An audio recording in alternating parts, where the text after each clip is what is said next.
Buenas tardes para todos. En verdad es un regocijo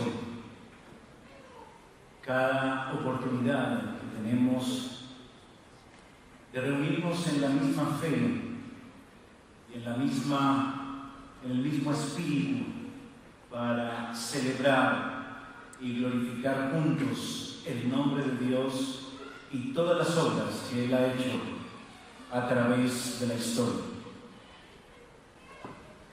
Me ha correspondido en esta oportunidad compartir una disertación, no tanto una predicación propiamente dicha, no tiene una disertación acerca de ese evento que Dios efectuó hace 500 años, más conocido como la Reforma Protestante.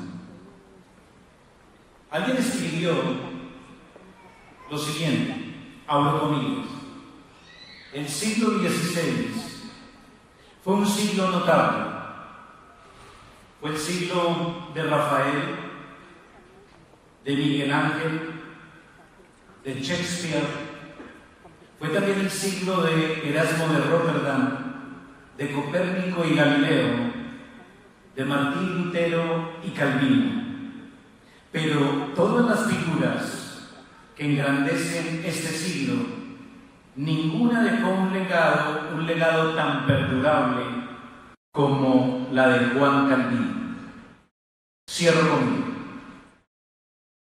Quizás este comentario hace justicia a la historia universal, pero tal vez usted y yo estaríamos de acuerdo en que es un comentario que se queda corto en remarcar que la historia humana y sus hechos, sus personajes, tienen un autor principal que es Dios, el creador de los cielos y de la tierra y de todo lo que en ellos hay. Y lo cierto es que aquello que Dios hizo en el siglo XVI para reformar la iglesia de aquella época produjo cambios sustanciales en diferentes esferas y abarcó muchos campos del esfuerzo humano, cuyos resultados, en efecto, hasta hoy día los estamos viendo alrededor del mundo. Permítame entonces brevemente señalar parte de lo que la Reforma significó y debe seguir significando para la Iglesia cristiana. En primer lugar, considero que la Reforma significó un retorno a la palabra de Dios. Y quisiera que por favor usted mire en su Biblia, ya sea su Biblia impresa o su Biblia electrónica. Por favor, mire conmigo 2 de Corintios capítulo 4, versículos 5 y 6.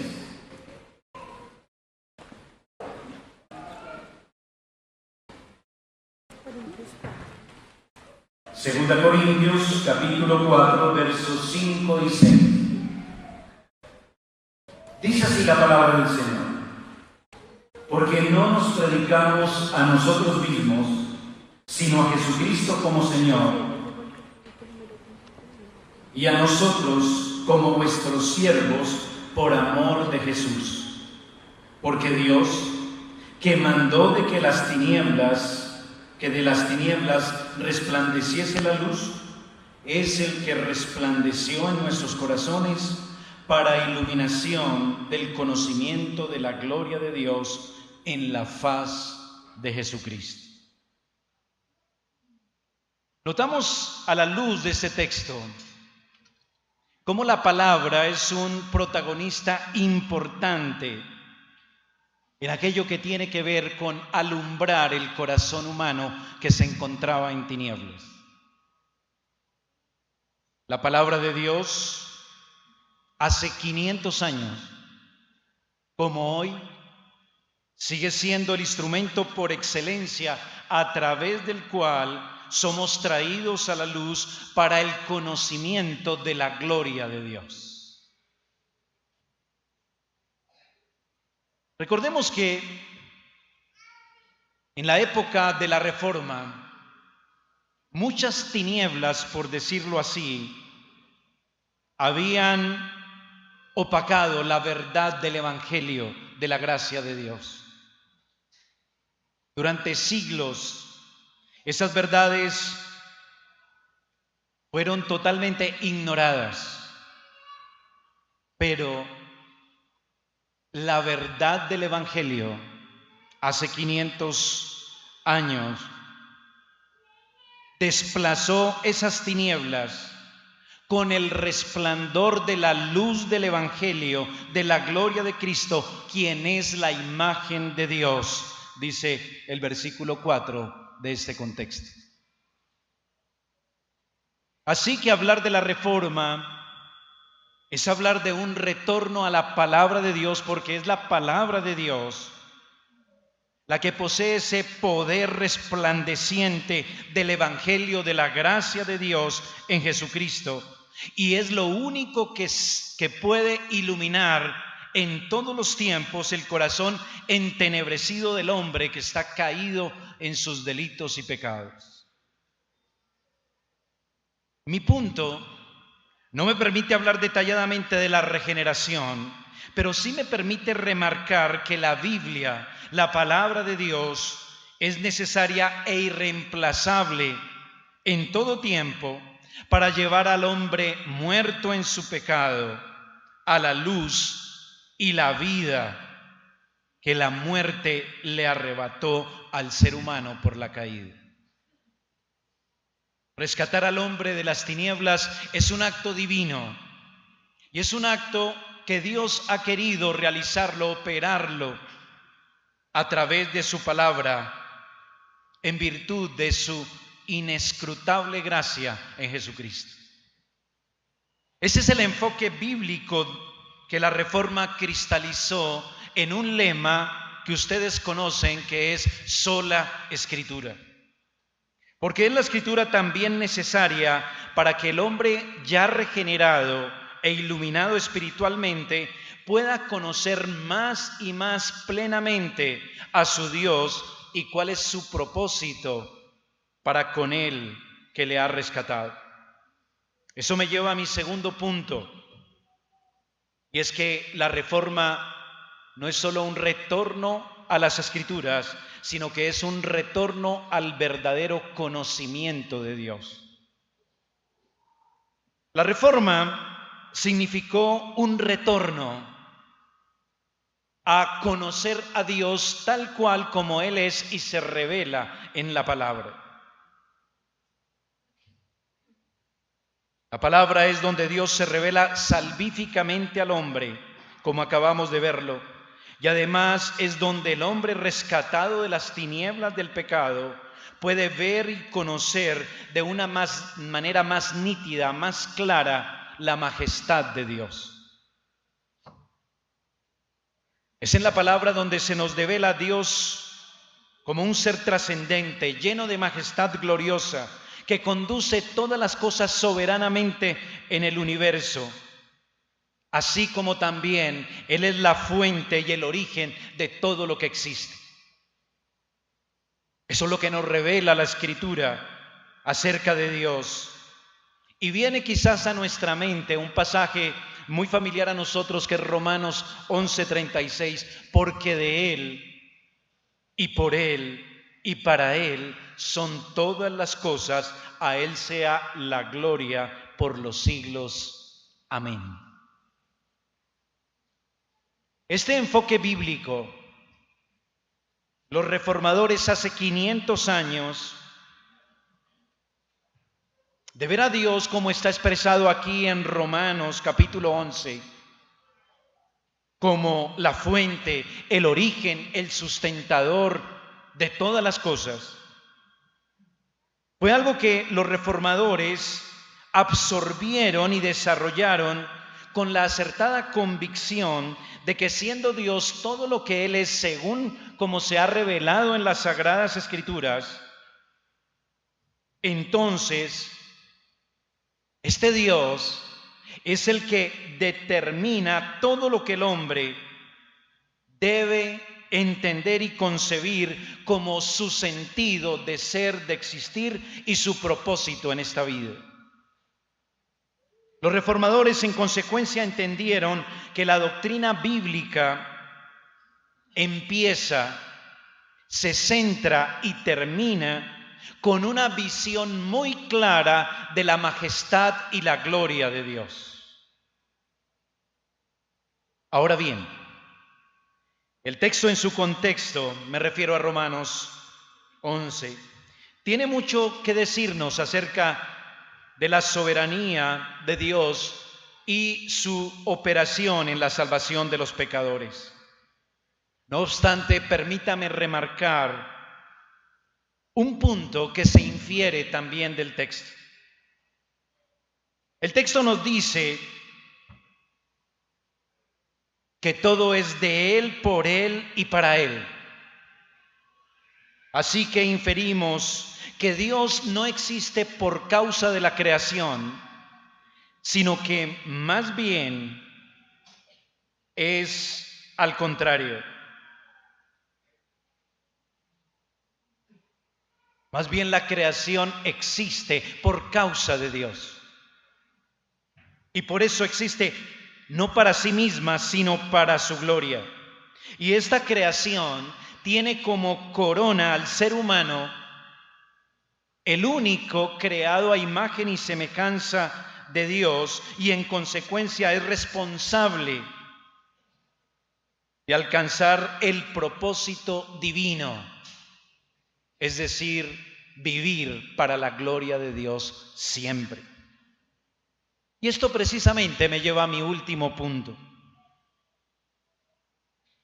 La Reforma significó un retorno al plan original de Dios. Hemos visto que la Reforma significa un retorno a la palabra de Dios.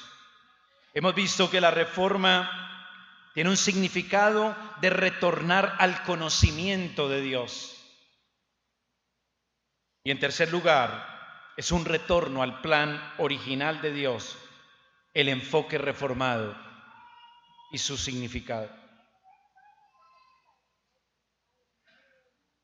Lo que respetuosamente pretendo compartir bajo este último enunciado es que el enfoque reformado busca que la persona convertida a Dios se conforme al plan que Él ha propuesto para el hombre sobre la tierra. Dicho de otra manera, el hombre ha sido salvo no para su propio plan o interés, sino para los intereses de Dios. Si volvemos nuestra mirada al texto de Romanos, todo debe ser hecho para Dios y para su gloria. Muchas veces hemos leído ese pasaje bíblico, sea que comamos, sea que bebamos, hagámoslo todo para la gloria de Dios. Así que un aspecto práctico de esta verdad tiene que ver con la responsabilidad del creyente en el mundo en que Dios lo ha puesto. Debemos reflejar su imagen en el mundo. Debemos reflejar sus atributos en este mundo, en esta vida, en todas nuestras relaciones. No debemos limitar la expresión de nuestra fe y adoración a Dios solo a nuestros deberes religiosos. Debemos impactar el mundo con nuestra fe, con la fe bíblica, porque el mundo es de Dios y para Dios. Y esto es lo que también algunos han llamado la responsabilidad cultural del creyente. Debemos adorar a Dios no solo con el corazón, enseñó el Señor Jesús.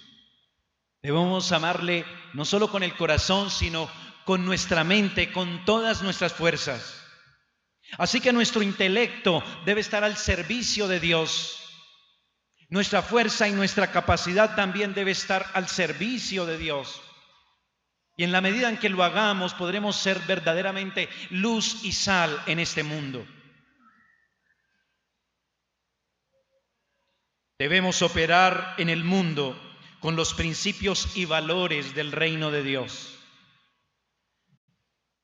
Sea la repostería, la mecánica, la construcción, el arte, la industria, etcétera, son todas actividades que deben ser hechas en adoración y para la gloria de Dios.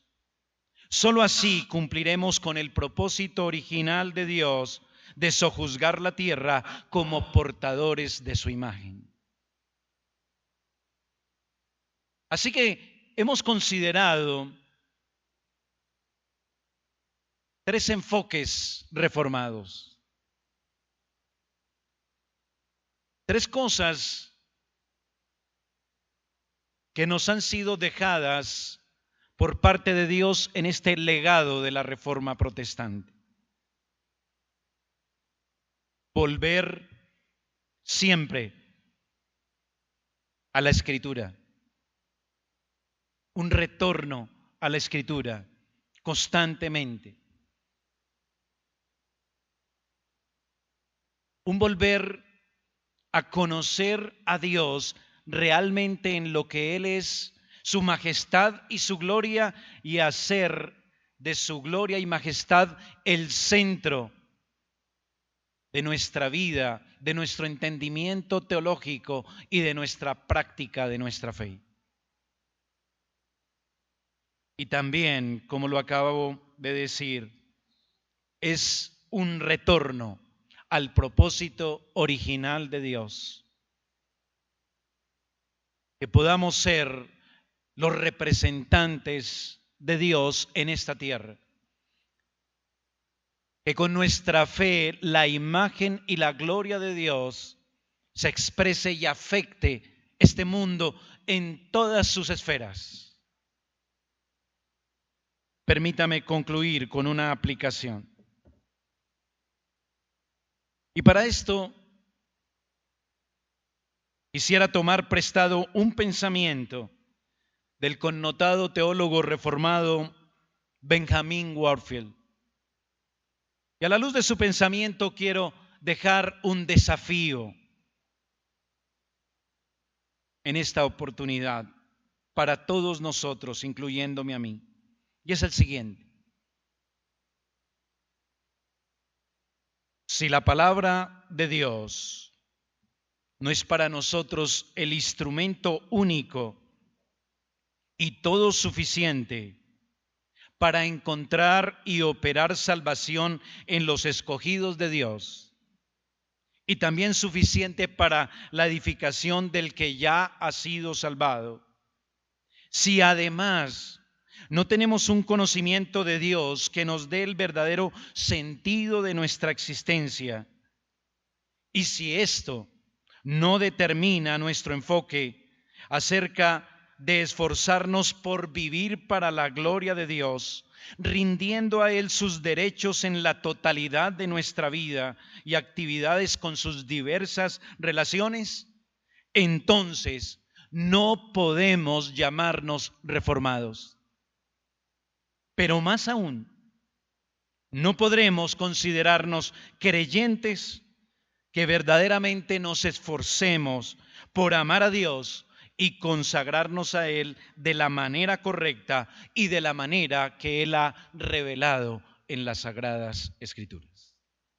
Que el Señor nos ayude entonces a cumplir con este enfoque reformado que Dios mismo ha traído a su iglesia y que es ese enfoque bíblico que nos permite en realidad vivir con un propósito auténtico y genuino en este mundo y esperar también en la eternidad poder disfrutar de la gloria de Dios. Oremos. Padre, queremos darte gracias por tu Hijo Jesucristo, porque tu Hijo ha prometido ser el sustentador y edificador de tu iglesia durante todo el tiempo que esté aquí en la tierra.